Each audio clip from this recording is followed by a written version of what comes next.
Bismillahirrahmanirrahim. Assalamualaikum warahmatullahi wabarakatuh. InsyaAllah hari ini saya akan membincangkan tentang perbezaan mazhab usul fiqh. Yang kita belajar ada dua kaedah penulisan, betul kan? Kaedah penulisan yang pertama apa dia? Kaedah penulisan al-mutakallimin. Dan juga yang kedua, kaedah penulisan al-fuqaha. Jadi itu dua kaedah yang kita belajar dalam pendidikan syariah tingkatan 4 usul fiqh. Apabila kita tengok perbezaan antara dua kaedah penulisan usul fiqh itu, yang kita dapat ialah yang pertama sekali perbezaannya itu dari aspek penentuan hukum.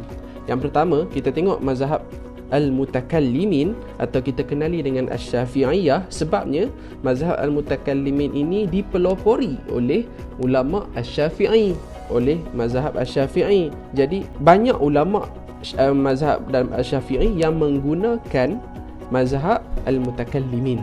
Di dalam mazhab al-mutakallimin, kaedah sumber penentuan hukum itu dia ambil sumbernya itu daripada dalil dan Al-Quran. Jadi dia direct ambil daripada dalil Al-Quran. Ulama tengok daripada satu ayat, kemudian ulama keluarkan dalil dan juga hujah daripada Al-Quran tu, masukkan dalam kitab-kitab penulisan fiqh bagi mazhab al-mutakallimin. Saya bagi contoh, dalam ayat Al-Quran Allah Subhanahu Wa Taala berfirman, aqimus salah, dirikanlah sembahyang. Ulama usul fiqh yang bermazhab al-mutakallimin, mereka melihat ayat ni, aqimus salah itu adalah perintah, dan perintah itu menjadi wajib. Setiap perintah adalah wajib kecuali kalau ada qarinah, kalau ada benda yang menghalang dia daripada menjadi wajib. Ini adalah salah satu kaedah usul fiqh yang berada dalam mazhab Asy-Syafi'iyah. Dia ambil daripada mana? Daripada Al-Quran dan juga daripada hadis. Kalau mazhab al-fuqaha ataupun kita kenali sebagai mazhab al-Hanafiyah, sebabnya mazhab al-fuqaha ini banyak yang pakainya adalah daripada ulama mazhab Hanafi. Jadi apa sumbernya? Sumbernya adalah berasaskan daripada hukum-hukum yang diputuskan imam-imam mazhab. Jadi mereka ada imam-imam besar-besar mazhab Hanafi, termasuk Imam Abu Hanifah, pelopor ataupun pengasas mazhab Hanafi. Jadi mereka tengok pendapat imam-imam tadi, ulama-ulama yang hebat tadi ni, apa yang mereka cakap tentang sesuatu hukum yang tak ada dalam Al-Quran dan hadis. Mereka record, benda tu record dalam satu buku yang dipanggil sebagai buku usul fiqh mazhab al-fuqaha.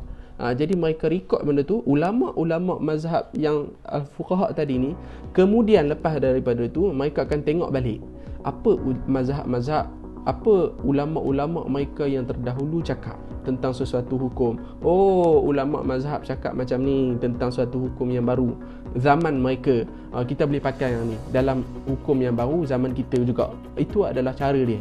Dalam kitab mereka tak ada tentang kaedah-kaedah. Perbezaan aspek yang kedua iaitu isi kandungan. Dalam kitab-kitab mereka, kitab penulisan usul fiqh, kedua-dua mazhab isi kandungannya berbeza. Sebabnya sumber pun berbeza, jadi mestilah isinya pun berbeza. Mazhab al-mutakallimin, apa yang terisi dalam kitab-kitab mereka adalah kaedah-kaedah usul fiqh. Dalam tu cuma kaedah saja. Tak ada pendapat-pendapat imam-imam yang terdahulu mereka dalam mazhab Syafi'i. Ulama-ulama dia cakap apa tentang suatu hukum, mereka tak ikut. Cuma mereka ambil kaedah saja daripada Al-Quran dan hadis.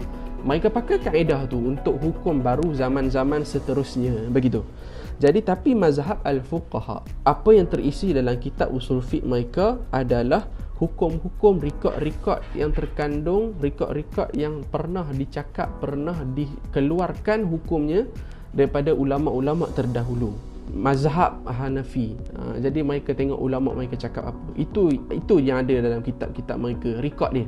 Rekod itulah yang dijadikan sebagai panduan untuk hukum-hukum baru. Seterusnya bagi karya-karya untuk kedua penulisan, saya berikan contoh lah. Dalam mazhab al-mutakallimin, contoh kitabnya adalah Al-Burhan fi Usul Fiqh karangan Imam Al-Haramain Abul Ma'ali, dan juga kitab kedua Al-Mustasfa min Ilmil Usul karangan Imam Al-Ghazali. Imam Ghazali kita kenal mazhab Syafi'i.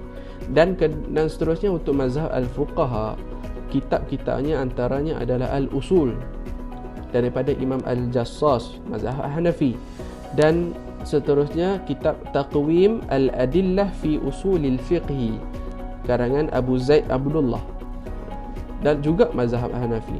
Jadi itulah contoh karangan kitab. Sekian itu saja perbezaan antara kedua-dua mazhab usul fiqh yang kita belajar. Moga-moga kita ingat sampailah bila-bila dan kita dapat menjawab dalam soalan peperiksaan dengan baik. Amin ya rabbal alamin. Assalamualaikum warahmatullahi wabarakatuh.